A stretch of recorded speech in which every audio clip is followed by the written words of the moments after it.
Hey guys, this time we are going to go over rescue missions. Let me just find the rescue mission and launch into it. Now, what is a rescue mission? A rescue mission is a mission wherein you and your team must go into an enemy area and capture an NPC, well, I should say rescue a captured NPC, and then get to the extraction. If the capture objective dies, then you lose the mission. Or rescue objective, I suppose.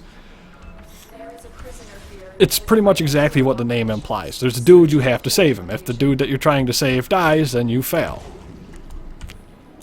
Doesn't really get much more straightforward than that. Now, with that out of the way, it does have some intricacies to it, and we'll get into those when I actually get a little bit closer to it, so that you can see them as they go. Rewards. There is an item that gets rewarded from rescue missions that you don't get normally elsewhere, and that would be a blueprint for specters.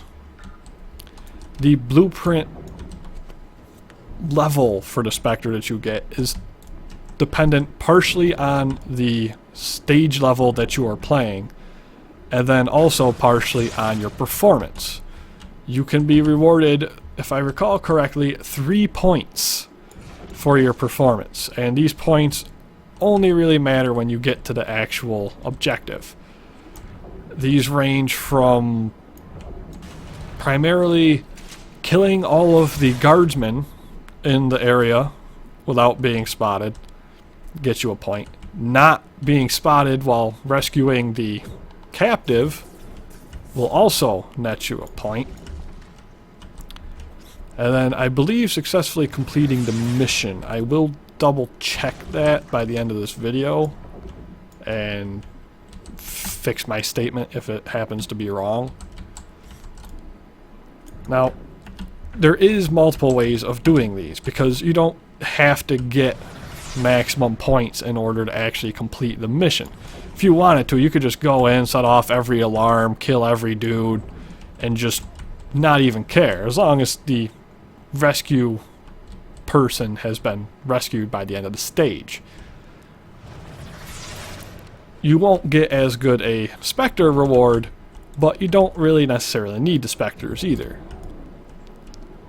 The thing I like about being stealthy is you run into this room right here and they're all just standing there like a bunch of idiots. Now, right now, Lotus pops up, tells you, hey, this is the area they're being held. There's going to be wardens in here. If they see you, they're going to set off alarms.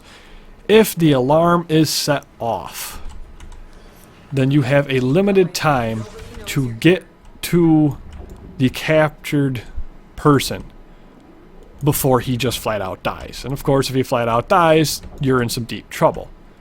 So ideally, it's a lot less stressful if you just stealth your way through it and you're not seen. However, that being said, you don't have to stealth your way through it. You could just brute force your way into where the captive is being held and just free him quicker than the countdown goes. So there is multiple different ways you can do this mission. Now, the captive himself will be stashed inside a locked door, usually a locked room. And these rooms will require you to do the hacking minigames of whichever faction you are trying to do.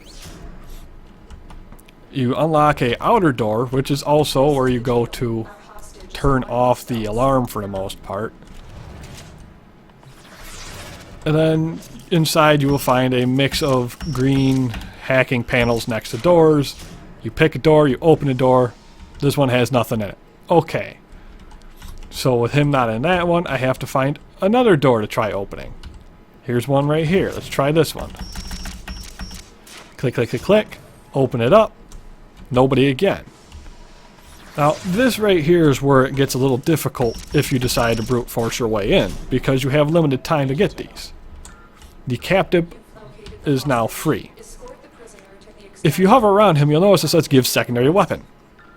Some people don't like doing this because it can make the AI a bit aggressive. I like doing it just because I have a nice secondary weapon, and I'd rather him be able to kill anybody that comes and looks at him the wrong way. With that being done, it's time to open up the big door, because I did not come in this way, so that I can proceed out the front and kill anybody that wants to be troublemaking with extreme prejudice, because that's how I roll. Now we have the captive freed with us. We have him armed in case any trouble pops up. The only thing we have to do now is get our character to extraction without the hostage dead. So some people really love to just run and leave the hostage behind in hopes that they can get to the extraction before the enemies can murder him. It's personal choice. I like sticking around him just to be safe, because I know there's less chance of him dying if I'm near him than if I'm across the world, and at least if he goes down while I'm near him, I can try to revive him, just like you could with a normal player. I don't really feel I have to worry about him, but I also like the ability to not have to, because I'm next to him and he's not going to die.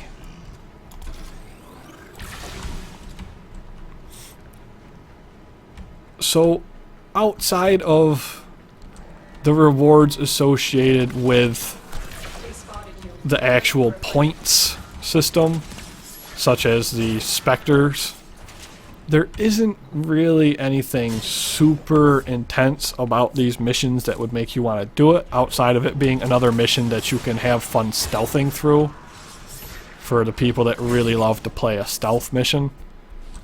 More people can make it a little bit nicer because there's more people to protect our friendly neighborhood captive on the way out, but he also kind of decides to go randomly sometimes to who he's going to. Right here you'll see the Spectre blueprint. So the main reason anybody's going to want to do the rescue missions is either there's an event that wants you to do it, or because of that Spectre blueprint. Now the Spectre blueprints I may or may not have gone over in a different time, I'm not really positive, but ideally all they are is they're a little summoning companion that's a gear item. So you can see, like right here, there's a Vapor Spectre and there's a Phase Spectre. And when you go to build these, it'll take whatever your build is, your current character, and it'll slot them into this loadout of sorts. And then it's kind of like a... It's not as useful as a player. It's more like a dumbed down Warframe AI that will follow you around.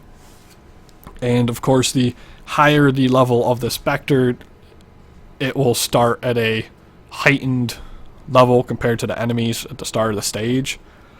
So there is benefit to actually doing the rescue missions to the maximum percentage to get the better ones, but if you're not somebody that uses them a lot like me, then there's no real main reason to do the rescue missions outside of if you're just trying to complete a stage or whatever. Stealthy frames like Loki are handy for getting in there and killing everybody without setting off any alarms or anything like that if you want to do it the stealth way. But likewise, you can just brute force your way in and just try to burn through it, use some ciphers to auto hack through all the terminals and everything to get in there as quick as possible. So you can really do it any way you want. Although if you're playing in a group, you might want to check to see how you plan on doing it, just so that you don't have somebody going in there trying to maximize the points by stealth killing all of the guards, just to have somebody walk out, set off all the alarms, and kind of botch it. The downsides to the mission is the fact that it is a defense mission of sorts. There is a character that needs to stay alive, because if they die, you fail the mission. The nice part is you can revive that person if they go down, but they are just another babysitting thing. The AI will sometimes be a little wonky. I mean, for the most part, like 90% of the time I've done rescue missions, the AI has followed me, he's kept near me, or he's just randomly teleported to me, whichever. So I haven't had that many problems, but every now and then you will get a moment where the AI just kind of forgets how to move, and it'll just run into a wall and kind of decide, oh, I'm going to go the super long way around to catch up to you, don't worry about it.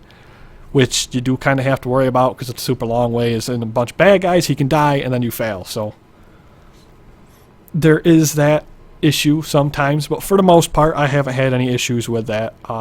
As stated, if you actually arm the captive, he will sometimes be a little trigger happy, and it seems like he goes looking for fights. But if you gave him a nice gun, then he shouldn't have to worry about it, because he should be able to kill people in those fights. But outside of that, the rewards aren't really, I mean, you're not getting a huge amount of affinity in comparison to some of the other missions that work better for, you know, farming affinity to level things. The specters are cool, but they're not necessarily mind-blowing, in my opinion, so that's not really such a great driving force. So rescue missions, for the most part, kind of feel a little bit skippable unless you really enjoy how they play, or you really get a good use out of those specters. If you get a good use out of specters, then these things are a must, because it's the primary place to get them. They're not necessarily super hard depending on which frame you pick and how you go about the stage, although they can definitely get harder if you decide to just brute force your way through it.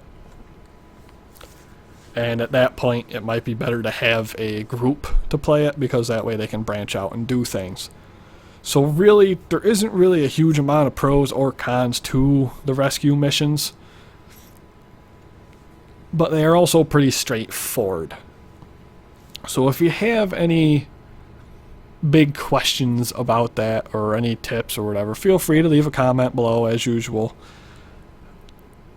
I'll try to get to it if it's a question when I get the chance and respond. In the meantime, keep saving all those captives.